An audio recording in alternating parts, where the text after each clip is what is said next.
Good morning student. How are you? Very good.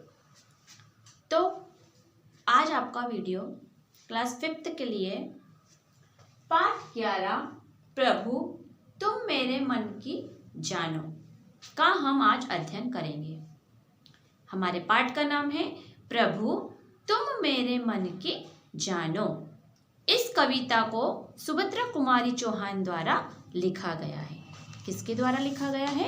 इस कविता को सुभद्रा कुमारी चौहान द्वारा लिखा गया है।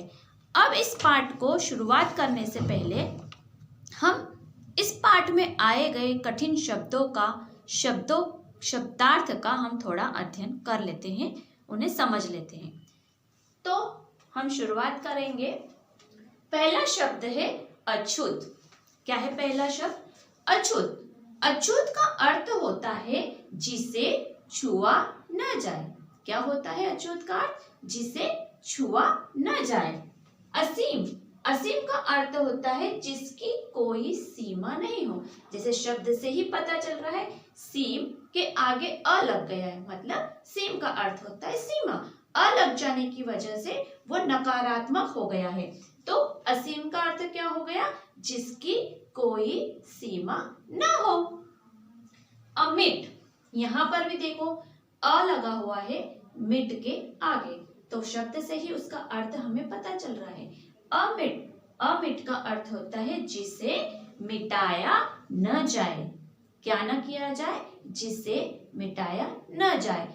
जब हम आपको बोर्ड पे लिखाते तो हम कहते हैं रफ कर दिया जाए, साफ कर दिया जाए, तो आप बोलते हो नहीं। तो नहीं का मतलब होता है कि अभी बोर्ड को साफ मत करो, अभी जो लिखा हुआ है उसे मत मिटाइए मिस। तो यहाँ पर भी अमिट का अर्थ क्या हो गया? जिसे मिटाया न जा सके। चरण। चरण का अर्थ होता है बच्चों पैर या फिर पाँव। क्या होता है? पैर या फिर पाँव। गरीबिनी। गरीब तो आपने सुना है, लेकिन गरीबिनी जो लेडीज स्त्री जो रहती है, अगर वो गरीब है तो उसे कहा जाएगा गरीबिनी। तो गरीबिनी का अर्थ क्या है? जो स्त्री गरीब है, गरीब स्त्री। साध। साध का अर्थ होता है हमारी इच्छा। साध का अर्थ यहाँ कविता में क्या है? इच्छा। द्वारे। द्वारे मतलब चौखट। हमारे घर की जो चौखट रहती है ना, जहाँ गेट लगा होता है, वो मेन जो गेट होता है वो हमारी चौखट होती है। हम कहते हैं चौखट लांघ कर नहीं जाना है। तो द्वारे। द्वारे मतलब कहीं पर भी हम जब जाते हैं, इंटर करते हैं, तो हम उसके गेट में से प्रवेश करते हैं, तो गेट पे नीचे एक चौखट टाइप की बनी होती है, उसी को कहते हैं चौखट। तो द्वारे का अर्थ क्या होता है? चौखट पर। दरवाजे पर मतलब द्वारे का अर्थ क्या हो गया? चौखट पर या दरवाजे पर, दोनों में से कुछ भी। विद्रोही ज्वाला। विद्रोही ज्वाला का अर्थ क्या होता है? विरोध की आग। ज्वाला का अर्थ होता है आग और विद्रोही का अर्थ होता है विरोध करना। तो यहाँ इन दोनों का अर्थ क्या हुआ? विद्रोही ज्वाला का अर्थ क्या हुआ? विरोध की आग। शब्दों से ही उसका अर्थ हम अगर उसको थोड़ा अलग अलग करके पढ़ेंगे तो आसानी से हमें समझ में आ जाएगा। विद्रोही मतलब किसी का विरोध करना, किसी भी बात का विरोध करना। और ज्वाला, ज्वाला मतलब आग। तो विद्रोही ज्वाला का अर्थ क्या हो गया? विरोध की आग। टुक टुक। टुक टुक करना मतलब यहाँ कविता में टुक टुक का अर्थ है टुकड़े टुकड़े करना, अलग अलग करना। निर्मम। निर्मम का अर्थ होता है दयाहीन, जिसमें कुछ भी दया की भावना नहीं हो, वो बहुत कठोर होता है ना। तो यहाँ निर्मम का अर्थ क्या है? दयाहीन, कठोर। क्या हुआ निर्मम का अर्थ? दयाहीन, कठोर। जिसके मन में किसी के भी लिए कुछ भी दया नहीं है, उसका हृदय जो है, उसका दिल जो है बहुत कठोर है, तो उसे शब्द यूज करेंगे हम उसके लिए निर्मम, कि ये व्यक्ति बहुत निर्मम है, इसके लिए किसी भी व्यक्ति के लिए दया नहीं है, इसका दिल कितना कठोर है। बंधन। बंधन का अर्थ होता है रोक लगाना, बांधना। जैसे हम पक्षी को कहीं पिंजरे में बंद कर लेते हो तो वो बंधन में फंसा हुआ रहता है, वो निकल नहीं पाता है, तो उसके लिए जो पिंजरा है वो उसके लिए बंधन है। तो बंधन का अर्थ क्या हो गया? रोकना, मतलब उसको हमने पिंजरे में रोक कर रखा है, वो उसको हम छोड़ नहीं रहे, जा नहीं पा रहा है वो। तो बंधन का अर्थ होता है रोक, कुरीति, बुराई। है ना। यहाँ इस चैप्टर में कुछ ऐसी बातों के बारे में बताया गया है, इसलिए यहाँ बंधन का अर्थ कुरीति और बुराई के लिए भी दिया गया। कुछ कुरीतियों के बारे में इस पार्ट में, कविता में आपको बताया जाएगा, इसलिए यहाँ बंधन का कविता में अर्थ क्या लगाया जाएगा? कुरीति, बुराई और रोग। प्रतिष्ठा, प्रतिष्ठा का अर्थ सभी को पता होगा, सम्मान करना। किसी का सम्मान जब किया जाता है तो उसकी प्रतिष्ठा बढ़ जाती है।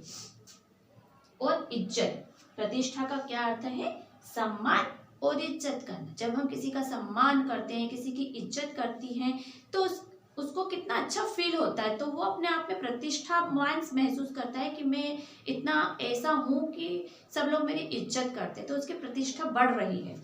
निर्धन, निर्धन का अर्थ गरीब, अभी यहाँ बताया था ना, गरीबिनी, है ना। तो निर्धन का अर्थ गरीब है, और गरीबिनी का अर्थ क्या है? गरीब स्त्री, और निर्धन का अर्थ क्या है? गरीब। भेद, भेद करना मतलब किसी दो चीजों में फर्क महसूस करवाना कि तुम ऐसे हो, तुम ऐसे हो। तो यहाँ भेद का अर्थ होता है फर्क, अंतर। दो वस्तुओं में, दो चीजों में कभी भी हम अंतर में बताते हैं तो उसको भेद बोलते हैं। ठीक है, तो ये थे इसके शब्द ज्ञान। अब हम पाठ में प्रवेश करते हैं। तो इस पाठ के बारे में हम आप जानते हैं से स्टार्ट करते हैं। आप जानते ही हैं बच्चों, इस पाठ में क्या है कि कभी हमारे देश में मनुष्य में भेद किया जाता है, कभी हमारे देश में मनुष्य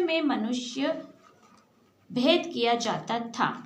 आजादी के बाद इस दिशा में शिक्षा और सरकार की पहल से काफी सामाजिक जागृति आई। क्या होता था कि पहले के जमाने में व्यक्ति क्या करते थे, जो लोग रहते थे वो क्या करते थे, एक दूसरे से भेदभाव की भावना उनके मन में थी। लेकिन जब हमारा देश स्वतंत्र हुआ, आजाद हुआ, तो इस दिशा में सरकार द्वारा शिक्षा दी गई कि ये चीज जो है भेदभाव, उसे खत्म हमें करना है। आज छुआछूत एक सामाजिक और दंडनीय अपराध है। पहले जो निम्न वर्ग वाले लोग होते थे, जो झाड़ू पोछा लगाते थे, सफाई करते थे, तो उनको अगर किसी ने छू लिया तो वो कहेंगे, उनको स्नान करना है, तुम उनके घर पे बोलेंगे कि तुम नहा के आओ, तुमने उसको छू लिया है तो तुम्हें नहा के धो के आना पड़ेगा घर के अंदर, नहीं तो नहीं आने दिया जाएगा। तो उस समय क्या चलता था, छुआछूत की जो भावना थी वो बहुत अपने मूल पर थी। लेकिन आज़ादी के बाद जब शिक्षा दी गई लोगों को कि ये चीज़ अब खत्म करनी है, तो अगर आपने छुआछूत को अपनाया तो ये एक सामाजिक दंड हो जाएगा। आपको अगर किसी से आपने छुआछूत की बातें करी या फिर उसके मन में ऐसा भेद उत्पन्न करा, तो आपको अपराधी घोषित कर दिया जाएगा वहाँ पे। तो शिक्षा दी गई कि आपको ये जो है ये एक सामाजिक बुराई है, छुआछूत की बातें करना, छुआछूत रखना, ये एक सामाजिक बुराई है, तो इस बुराई को हमें खत्म करना है। अगर आपने इसको छुआछूत को आगे बढ़ाया तो ये एक बहुत बड़ा दंडनीय अपराध होगा। सबको अपनी इच्छा अनुसार किसी भी धर्म या मजहब को मानने, अपने विचार को व्यक्त करने, अपना जीवन जीने की पूरी आज़ादी है। अब शिक्षा दी गई, सरकार ने एक नियम बना दिया कि कोई भी व्यक्ति उसको अपनी इच्छा से जीने का, इच्छा से काम करने का पूरा अधिकार है। वो किसी भी धर्म में, अपने किसी भी मजहब का हो, किसी भी धर्म को मानने वाला हो, उसको अपने विचारों को प्रकट करने का पूरा अधिकार होता है। तो ऐसा उन्होंने आज़ादी के बाद शिक्षा दी और समाज में एक नियम बना दिया कि छुआछूत कुछ नहीं होता है, सभी व्यक्ति को अपने अपने विचारों को प्रकट करने का पूरा अधिकार है, चाहे वो किसी भी धर्म का, किसी भी मजहब का हो। पाठ प्रवेश में चलते हैं, पाठ प्रवेश की ओर हम प्रवेश करते हैं। कहते हैं भगवान की नज़र में सब एक है। क्या कहा जाता है कि भगवान जो है, जो ईश्वर है, जो अल्लाह है, उसकी नज़र में जमीन पर, धरती पर जितने भी प्राणी रह रहे हैं, उनकी भगवान की नज़रों में तो सब एक ही है। हमने हमारे हिसाब से लोगों को, हमारे भगवानों को, सबको हमने हमारे हिसाब से एडजस्ट कर लिया है कि आप हमारे हो, आप हमारे हो। पर भगवान की नज़र में क्या है, सारे इंसान जो हैं, सारे जो जीव हैं, वो एक ही है। हो सकता है हो सकता है हो, पर हमारे देश में एक समय ऐसा भी था जब भगवान को भी कुछ बिरादरियों ने अपने बपोती बनाया हुआ था। अभी जैसा मैंने कहा कि हमने हमारे हिसाब से ही भगवान को भी कि आप हमारे धर्म के हो, आप हमारे धर्म को, ऐसा उन्होंने अपने हिसाब से लोगों ने कर दिया। कवयित्री ने अपनी इस कविता में एक ऐसी स्त्री का चित्रण किया है जिसे छुआछूत की परंपरा के चलते भगवान के दर्शन करने तक की अनुमति नहीं थी। अब इस पाठ में कवयित्री जो है सुभद्रा कुमारी चौहान, उन्होंने एक गरीब स्त्री को ऊपर लेकर उन्होंने गरीब स्त्री का चित्रण लिया है कि एक गरीब स्त्री है और वो छुआछूत के कारण उसे मंदिर में प्रवेश नहीं करने दिया जाता है और भगवान के दर्शन तक नहीं करने दिया जाता है। उसे मना ही है कि आप लोग इस मंदिर में नहीं आ सकते। क्यों? क्योंकि आप साफ सफाई करने वाले हैं, तो आपका काम है सिर्फ साफ सफाई करना, सड़क की झाड़ू पोछा करना, तो आप मंदिर में प्रवेश नहीं कर सकते। इस पाठ में उन्होंने, वो एक भक्तिन है, वो भगवान के पास जाना चाहती है, वो दर्शन करना चाहती है, प्रार्थना करना चाहती है, लेकिन लोगों के बनाए हुए रीति रिवाजों की वजह से वो मंदिर में प्रवेश नहीं कर पा रही है। तो इसी बात को लेकर कवयित्री सुभद्रा कुमारी चौहान ने पूरी कविता लिखी है। तो शुरुआत करते हैं, मैं उसको आपको समझाने की कोशिश करती हूँ सरल से सरल शब्दों में। ठीक है। मैं अछूत हूँ, मंदिर में आने का मुझको अधिकार नहीं। कवयित्री क्या कह रही है? मैं अछूत हूँ, मंदिर में आने का मुझको अधिकार नहीं, किंतु देवता यह न समझना तुम पर मेरा प्यार नहीं। प्यार असीम अमिट है, फिर भी पास तुम्हारे आ न सकूंगी, यह अपनी छोटी सी पूजा चरणों तक पहचान सकूंगी। अब कवयित्री ने कितनी अच्छी भावनाओं का प्रयोग किया, कितने अच्छे शब्दों का यहाँ प्रयोग किया है। इस कविता में कवयित्री कहना चाह रही है, एक भक्तिन, एक जो भगवान की बहुत भक्त है, उसके माध्यम से कवयित्री अपनी बातों को कह रही है। वो कहना चाह रही है कि हे भगवान, भगवान से वो बाहर से ही प्रार्थना कर रही है। वो कह रही है भगवान से कि हे भगवान, मैं अछूत हूँ। क्या हूँ मैं अछूत हूँ, मुझे लोगों द्वारा छुआ नहीं जा सकता, तो मैं अछूत हूँ, मुझे मंदिर में जाने की अनुमति नहीं दी जा रही है। क्या नहीं हो रही है? मैं अछूत हूँ, मंदिर में आने का मुझको अधिकार नहीं। हे भगवान, मैं मंदिर में आना चाहती हूँ, लेकिन मैं अछूत होने की वजह से मुझे मंदिर में जाने की अनुमति, अधिकार नहीं दिया जा रहा है। किंतु देवता यह न समझना तुम पर मेरा प्यार नहीं। पर भगवान, अगर मैं आपके मंदिर में नहीं आ सक रही हूँ लोगों की वजह से, तो आप ये न समझना कि मुझ पर आपकी आस्था नहीं है। मैं आपको बहुत प्रेम करती हूँ, तो मैं आपको बाहर से ही हम हाथ जोड़कर प्रार्थना कर लेती हूँ, पर आप ये न समझना कि मेरा प्यार आप में नहीं है। मेरी आस्था बहुत है आप में। प्यार असीम अमिट है, फिर भी पास तुम्हारे न आ सकूंगी।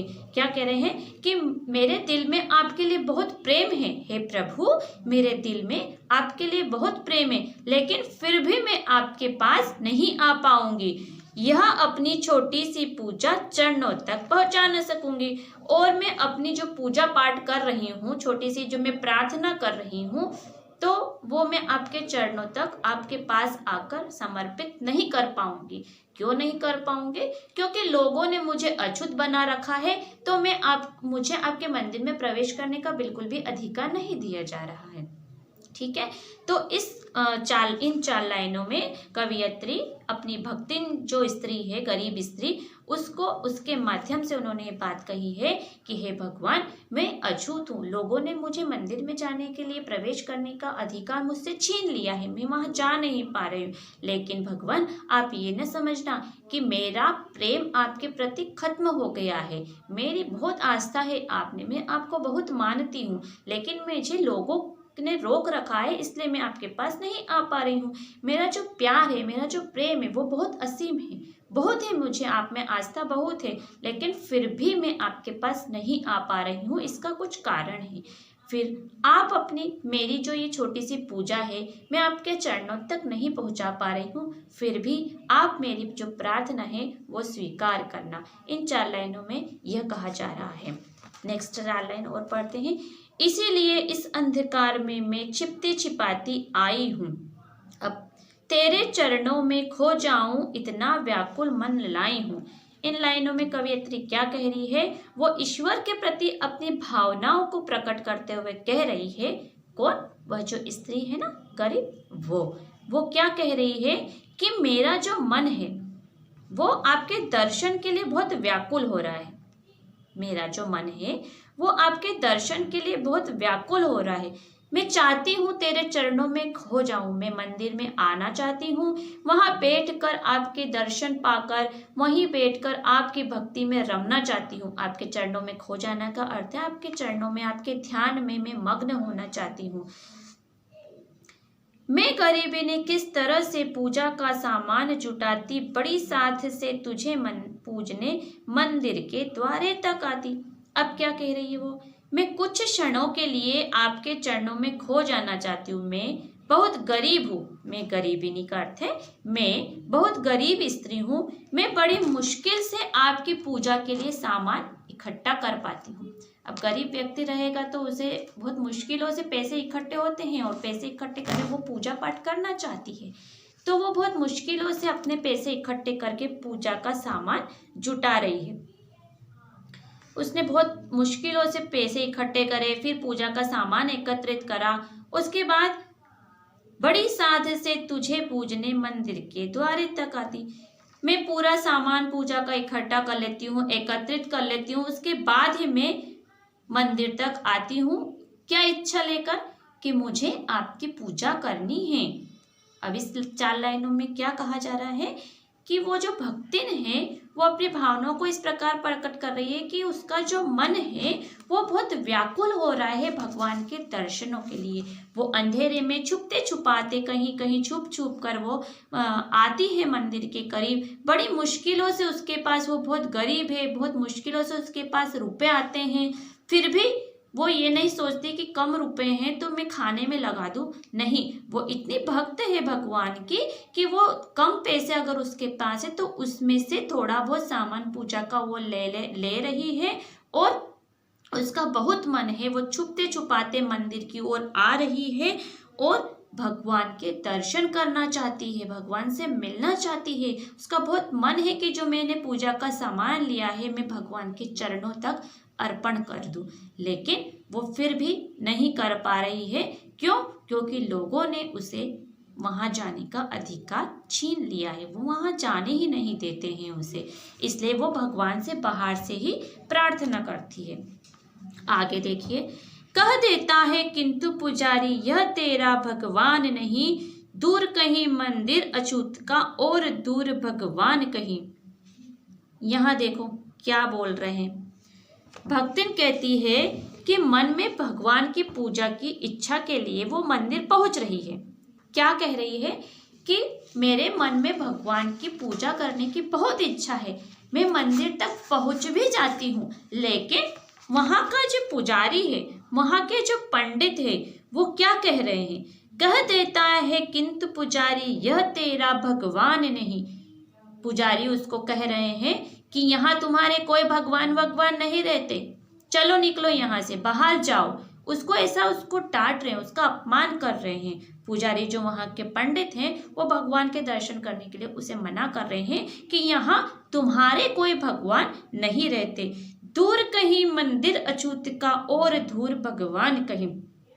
और पुजारी ने क्या बोला? उसे पहले तो मंदिर में प्रवेश नहीं करने दिया, आने नहीं दिया, और फिर कह रहे हैं कि तुम अछूतों का जो है मंदिर कहीं और बनाओ, तुम्हारे भगवान भी कहीं और रखो। अब ऐसा भला होता है क्या? मंदिर में जाने तो दे नहीं रहे, अब कह रहे हैं कि भगवान तुम्हारे अलग रख लो, अलग मंदिर बना लो। तो भगवान को वो भेद कर रहे हैं कि ये तुम्हारे भगवान हैं, ये हमारे भगवान हैं। लेकिन भगवान की नज़र में, ईश्वर की नज़र में सब व्यक्ति, सब इंसान एक ही होते हैं। ये बात पुजारी को भी समझ में नहीं आ रही है। वो कह रहे हैं कि दूर कहीं जाकर अपने अछूतों का एक मंदिर बना लो और वहाँ अपने भगवान को बिठा लो। तुम जाओ, यहाँ से चली जाओ। मैं सुनाती हूँ जल उठती है मन में यह विद्रोही ज्वाला। मैं सुनती हूँ जल उठती है मन में यह विद्रोही ज्वाला। भक्तिन क्या कह रही, वो जो गरीब स्त्री है, जब उसने सुना कि पुजारी हमें बाहर निकाल रहे हैं मंदिर में से और कह रहे हैं कि अपने भगवान, अपना मंदिर दूसरे स्थान पर बना लो, तो उन्हें बहुत गुस्सा आ जाता है। उनके मन में एकदम विद्रोह की ज्वाला भड़क उठती है, विरोधी भावना उत्पन्न हो जाती है। उनके तन मन में एकदम गुस्सा, जैसे कोई कुछ हमें बोलेगा तो हमें गुस्सा आता है ना, उसी प्रकार का गुस्सा उस भक्तिन को आ रहा है। अब उसके मन में चल रहा है कि मैं इनका विद्रोह कैसे करूं, है ना। तो उनको जो है विद्रोही ज्वाला, उनके मन में एक विद्रोह उत्पन्न हो रहा है कि अब मैं करूं तो क्या करूं। ये जो पुजारी है कितना कठोर है, मुझे बिना सोचे ही सब कुछ कह रहा है। यह कठोरता ईश्वर को भी जिसने टुक टुक कर डाला। क्या कह रही है वो आगे कि जो पुजारी है ये इसका मन कितना कठोर है, कितना निर्मम व्यक्ति है कि बिना सोचे समझे ही भगवान के टुक टुक, मतलब भगवान के उसने टुकड़े टुकड़े कर दिए। कितने आसानी से उसने कह दिया कि तुम अपना मंदिर अलग बना लो। सॉरी, ईश्वर को उसने क्या कर दिया, टुकड़ों में बांट दिया कि तुम अपने भगवान अलग रख लो, अपना मंदिर अलग रख लो। ऐसे कहकर उसने क्या कर दिया, जो अच्छे व्यक्ति हैं और जो अछूत व्यक्ति हैं उन दोनों को आसानी से उसने भेद कर दिया कि अछूतों के भगवान अलग रखो और हमारे भगवान अलग रहेंगे। ऐसा नहीं होता है कभी भी। भगवान तो भगवान होते हैं, उन्हें हम बांट ही नहीं सकते। तुम कितना भी अलग करने की कोशिश करो, लेकिन हम भगवान को कभी अलग नहीं कर सकते। आगे, यह निर्मम समाज का बंधन और अधिक अब सह न सकूंगी। यह झूठा विश्वास प्रतिष्ठा झूठी, इसमें रह ना सकूंगी। ईश्वर भी दो है यह मानो, मन मेरा तैयार नहीं, किंतु देवता यह न समझना तुम पर मेरा प्यार नहीं। अब यहाँ क्या कह रहे हैं, यहाँ भक्तन कह रही है कि ये जो निर्मम समाज है, जो बहुत उसका दिल बहुत कठोर है, इस समाज का जो मन है वो बहुत कठोर है, पर मैं इस समाज का जो बंधन है उसको बिल्कुल नहीं स्वीकार करूंगी। मैं इन बंधनों को बिल्कुल भी सहन नहीं कर सकूंगी।